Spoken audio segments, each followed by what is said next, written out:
Assalamualaikum warahmatullahi wabarakatuh. Selamat pagi anak-anak semua. Semoga kalian dalam keadaan sehat ya. Tetap semangat belajar PJJ di rumahnya. Jangan lupa sebelum kita memulai pelajaran, berdoa menurut keyakinan masing-masing.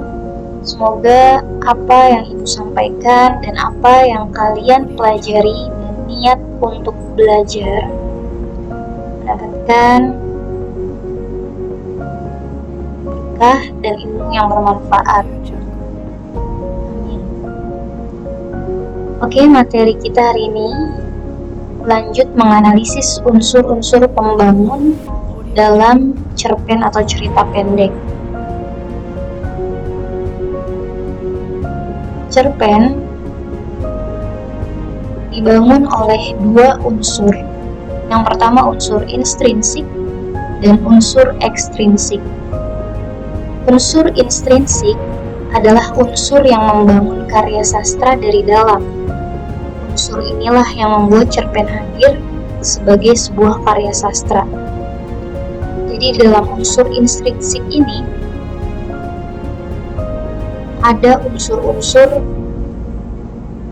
yang membangun inilah sebuah cerpen.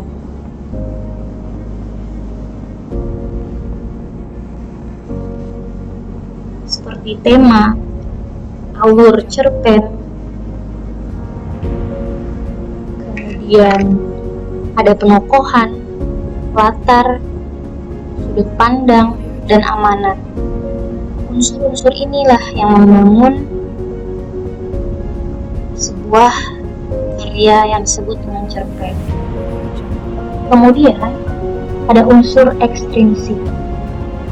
Unsur ekstrinsik adalah unsur yang berada di luar karya sastra, tapi secara tidak langsung mempengaruhi penciptaan karya sastra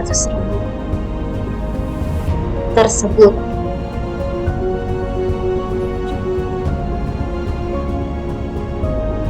Unsur intrinsik terdiri dari satu tema, yaitu ide pokok yang mendasari suatu cerita. Lalu yang kedua alur, susunan peristiwa. Di dalam alur itu ada tahap pengenalan, berupa pengenalan tokoh, latar, dan sebagainya. Kemudian tahapan pemunculan masalah atau konflik, peningkatan perkembangan konflik, kemudian sampai di pada puncak konflik, dan tahapan penyelesaian konflik. Lalu yang ketiga penokohan. Dalam cerpen itu ada penokohan. Ada yang secara langsung, yaitu pemberian watak tokoh oleh pengarang secara langsung. Misalnya disebutkan, tokoh Andi merupakan tokoh yang gemar menabung dan rajin membantu orang tuanya, misalnya seperti itu.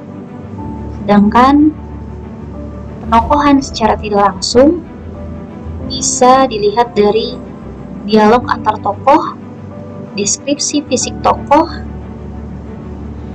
kemudian pikiran dan perasaan tokoh, atau melalui tindakan tokoh dan lain sebagainya. Misalnya dari dialog. Di situ ada kalimat atau kata-kata, "Kamu ini bagaimana sih?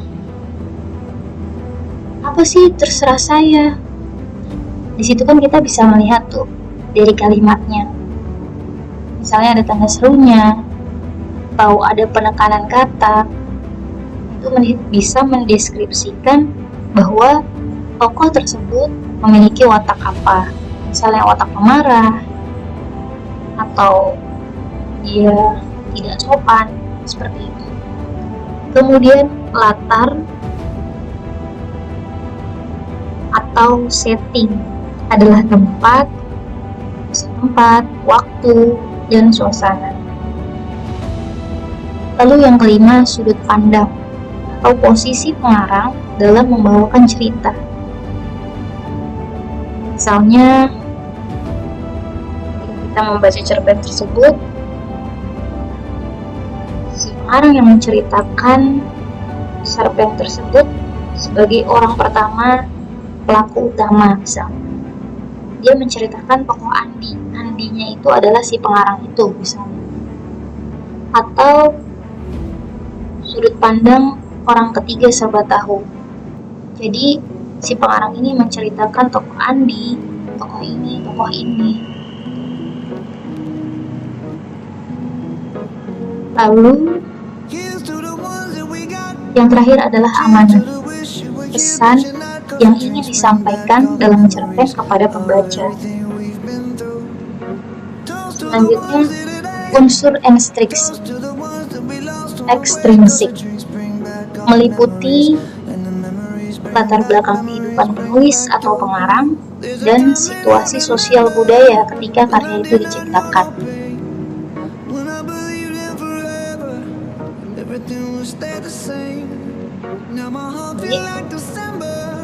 Nah, sebentar lagi kita akan mengadakan penilaian akhir semester 1 untuk yang ingin nilai pas satunya mendapatkan poin tambahan apabila nanti remet. Nah, kalian kerjakan ini. Kalian tentu memiliki pengalaman menarik dalam kehidupan kalian masing-masing kan? Tuangkanlah dan buatlah pengalaman pribadi kalian tersebut ke dalam bentuk cerpen. Dalam cerpen tersebut harus sesuai ya dengan struktur cerpen dan ada unsur intrinsik pengungkap. Seperti anak-anak, 3 orang karya terbaik dari cerita, sistematika, dan penulisannya, Ibu langsung kirimkan hadiah pulsa ke nomor kalian ya. Selamat mengerjakan, tetap semangat. Assalamualaikum warahmatullahi wabarakatuh. Selamat pagi.